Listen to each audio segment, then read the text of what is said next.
How can we trust a person? How can we truly trust? This question closed the second episode of this podcast. Giussani is talking about faith, not as a devotion, but as a way to know things, especially those that matter the most. It opens a surprising perspective. In simple daily gestures, in even sporadic relationships, we trust others. We do it continuously. When you trust someone, you choose to do so. It is a decision of the person, something that pertains to their behavior. In this episode, Giussani delves into this reference and describes a third premise, which he titles as follows: The Incidence of Morality on the Dynamics of Knowing. What value do the feelings we experience have? Tenderness, fear, pain, curiosity. Feeling is a resource. It helps to understand things better. Giussani wants to demonstrate this.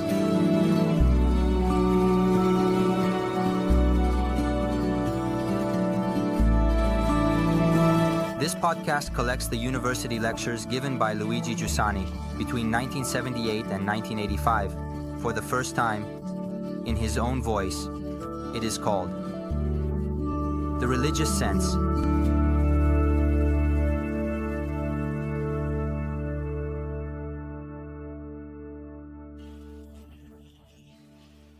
It is not a problem of intelligence. Reason as intelligence, reason as consciousness, as the ability to approach and grasp the real. The problem is another. The third premise concerns the behavior of the subject who knows, which must be not only reasonable, but also moral. This time, the word moral is in an ethical sense. You are invited by your friend who has gone on a big hunt in Yugoslavia. And so in the evening, with a good company and a great feast, a lot of drinking, the next day you have an exam, but you feel like the Prince of Condé before the battle, and then you go to bed a bit, weighed down, because, well, in the morning you have a headache, and you see that you were completely calm about the exam, a headache, and even some discomfort in the hypochondria, and you go to the exam, all confused, and you get an 18 because the professor says it's strange if he then sees that you're not well, because he has all 30s with honors. This is excellent. You suddenly became foolish that night. No. It's simply that your reason is part of a unit, organically related to a unit. It is not a battery that can be taken out. Acting is only immanent to an organic unity called the self, your person, your reality. And so a stomach ache can decide many things. A headache can too. A distress over the sudden abandonment by the girl who had been with you for 3 months. But then, to define the issue, I say that knowledge is deeply linked, to use the exact term, conditioned by feeling. I want to explain the value of this word. Once in a lifetime, this is also interesting. Let's go skiing in the Capitombolo of the other world. You lose consciousness, you wake up in a neat hospital room, and you have a terrible pain here. You broke your left collarbone until you realized it because you were in a coma. You didn't notice. When you became aware, which pain, physical, theme, in class, exam theme, competition theme. The straw curls in the mouth, time passes, and the topic does not progress, an idea does not come. Suddenly, after 35 harsh minutes, an idea flashes in your mind, and then you throw yourself onto the page.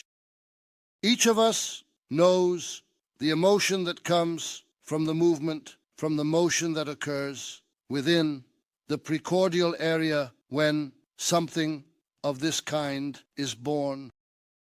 The little girl walks away, tapping on the stilts towards the city's seating area. Behind her is a symbol. There are 3 cases. Curiosity, but who is this villain? Or, my God, there's that nuisance again. Or the heart beats because it is the symbol of love. And we assume that when something enters the horizon of our consciousness, the new factor enters the horizon of our consciousness, it inevitably produces a reaction of physical pain in the first case, a reaction of ideal emotion in the second case, of curiosity, of annoyance, of tenderness in the other cases. But the general affair, when within the horizon of consciousness, which can be small or large depending on the personality, something happens, let's use the exact word, tell me, something interests. Interest enters into the horizon of consciousness. To the extent that it interests, to the extent that it penetrates, it gives rise to an inevitable reaction that depends on the individual's situation, but it is inevitable. Therefore, before the will of freedom, it is neither blameworthy nor praiseworthy. Do I make myself clear? This is the feeling. The feeling is the inevitable reaction or state of mind that is produced inevitably every time something new, interests, entering within the horizon of our knowledge.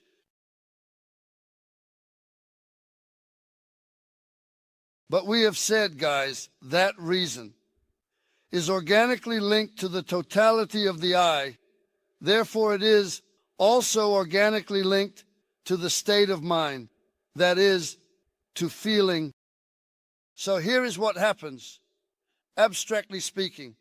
The connection between reason and the object or reality to be known should be like this. The reality to be known, I call the object value, because everything that interests is called value. Reality, inasmuch as it interests, is good, right. This immediate relationship should theoretically be the ideal. It is wrong. I do not share this, but this is the position of all rationalist intellectualism, which is a common opinion. To know and judge, one must be a tabula rasa, meaning there must be an immediate connection between reason and the object. But this is simply impossible. Why? Because to the extent that something is of interest, to the extent that it matters, it produces a mood or feeling. Then reason always reaches the object, conditioned by a mood or a feeling. So the rationalist intellectualism, which is always abstract, asks, what is the case in which this ingredient, this coefficient, this disturbing coefficient is at its minimum? Because minimizing this would be ideal.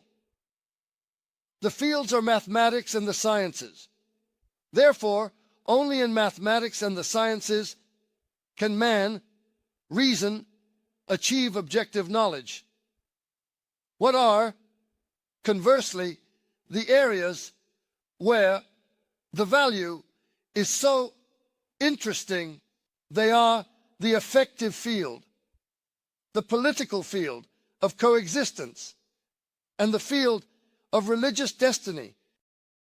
In these three areas, reason can never achieve objective knowledge because it is too influenced by feelings. Therefore, in these three areas, there is only subjective knowledge. So, this intellectualistic position has a small drawback, which is that it is against nature. Look at what would result. The more nature makes us interested in something, the less reason would be able to understand it.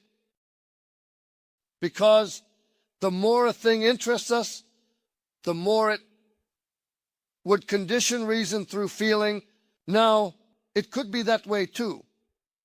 But before shouting, "Oh, nature, nature," because of how much you deceive your children, the more something interests me, the more it makes me eager to know it, which is the first condition to be able to embrace it and walk hand in hand right.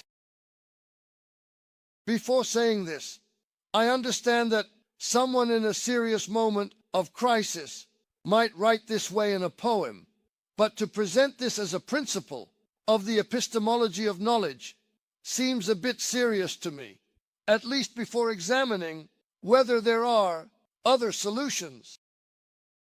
Therefore, the common, general, intellectualistic, nationalistic attitude is abstract, because it is against nature, which is evident as it would result in this. Repugnant anomaly, the more nature attracts us, the more it prevents us from knowing it. But according to him, it is against nature because one cannot explain a mechanism by suppressing one of the terms. The explanation must value all the terms, not suppress even one, because it is not reasonable. Reason is the awareness of reality, according to the totality of its factors. If to explain, it must obliterate one of the factors, it means that it is not correct. Let us seek and find the beautiful solution. Unfortunately, the recording stops at this point. Let's try to summarize it like this. The lens of a telescope, or the lens of our eye, serves to facilitate vision. Similarly, feeling facilitates the knowledge of things, making them more interesting to us. But if the lens of the telescope is out of focus, or the lens is damaged, the view is poor. The solution, then, is not to eliminate them, but to focus the lens. The same happens when we want to know something. The problem is not that feeling is eliminated, but that feeling is in the right place. That feeling is focused. What does fiery sentiment mean? To focus the lens, this is the moral issue, because to focus the sentiment means to somehow govern oneself. I tell you right away that the proper sentiment, the right attitude, I must adopt in front of the object to be known, is the focused lens. The right sentiment is love for the object, more than for the idea we have already formed about it. It is called the love for the truth more than oneself. To love the true more than oneself. To love means to positively desire, to know what the thing is more intensely than we are attached to the image or idea we have already formed about it. Rarely do men learn what they already believe they know. And this is the infamy of all.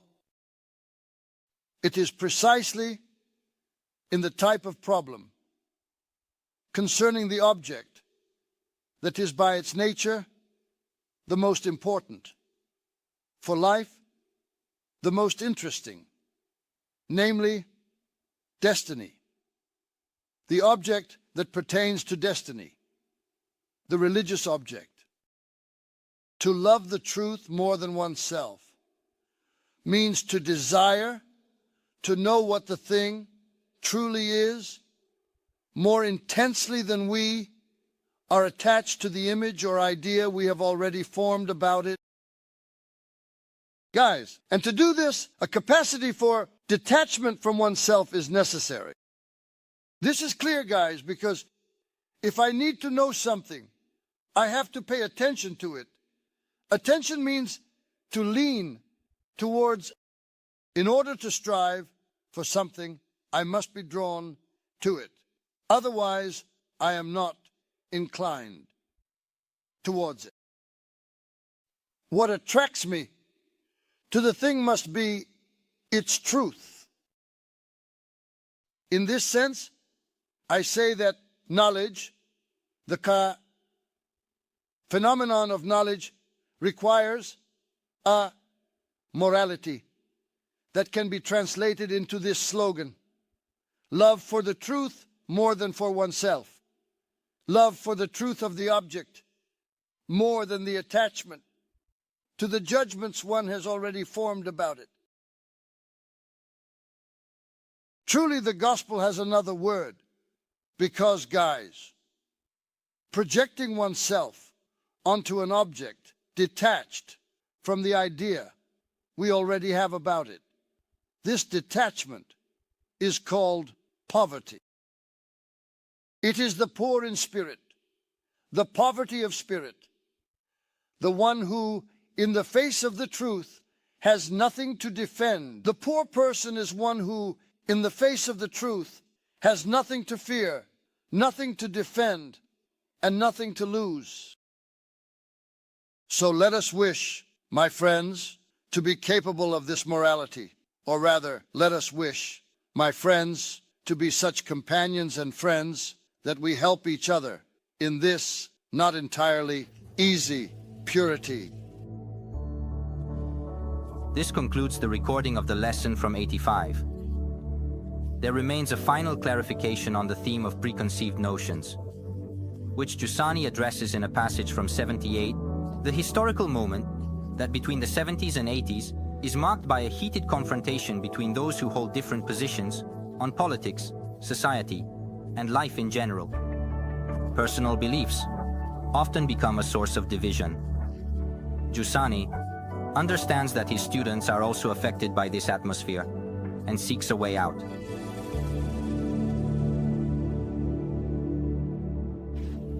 Here then, and so I conclude, a small corollary on the idea of prejudice. It is clear that loving the truth more than the idea we already have about it means being free from prejudices. But to get back to the point, the absence of prejudice is an absolutely misleading statement, because the absence of prejudice in the literal sense of the word is impossible, because for the very fact that one is born into a certain family, for the very fact that one associates with certain friends, for the very fact that one has Miss X as an elementary school teacher, for the very fact that one attends middle school in a certain place, for the very fact that one goes to high school, to university, has friends, watches television, reads the newspaper, for the very fact that one is an ordinary person in ordinary conditions, one is thus completely permeated by osmosis of prejudices, that is, of ideas and images about values, meanings, and things, especially in those three areas I mentioned: destiny, religiosity, affection, emotionality, and politics, coexistence. So, the real problem is not the absence of prejudices. On the contrary, I insist to the extent that one is a fertile, strong, powerful, vibrant person. In that measure, when faced with problems, one immediately has a reaction that also serves as a judgment. An image of things is formed right away. In the first premise, we stated that to reach the source of the criterion we have called elementary experience, an asceticism was necessary. Here I say, to love the truth more than oneself, to love the truth of the object more than the image we have made of it, for this poverty of spirit, for this wide-eyed gaze before the real, and the truth, like that of a child, a process and a work are required. Laborious process. It is called asceticism. Morality arises as spontaneity within us, as an original attitude. But immediately after, if it is not continuously restored through work, it deteriorates, it becomes corrupted. But what, guys, can persuade us to this asceticism, to this work, to this training, to love the truth more than ourselves? What persuades us to this is love and affection for ourselves, as destiny for our destiny. It is this ultimate emotion, it is this supreme feeling that can persuade one towards true virtue. In this final lesson on the premises of method, Giussani drew inspiration from the small trials of school life, from youthful loves, and from common situations that often go unnoticed. He placed them at the center of a grand perspective. It has shown us that everything that moves within us has an irreplaceable value. It is this total involvement that struck Giussani's students, whether they were secular, Catholic, or from other faiths. A student present in the lessons we are listening to recounts that Giussani did not urge belief, but engaged us to use reason, to use all of ourselves. In the wake of these words, we are propelled into a new stage of our journey. From the next episode, we will delve into the thematic core of the course.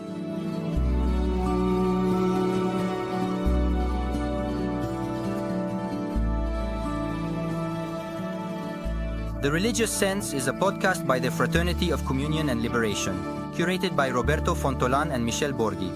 The voice is that of Michel Borghi. The production is by Cora Media. For Cora Media, the editorial care is by Marco Villa with the collaboration of Francesca Bruzzese. Producer and editing by Matteo Scelsa. The studio sound engineers are Aurora Ricci and Emanuele Moscatelli. Editing and post-production by Mattia Liciotti.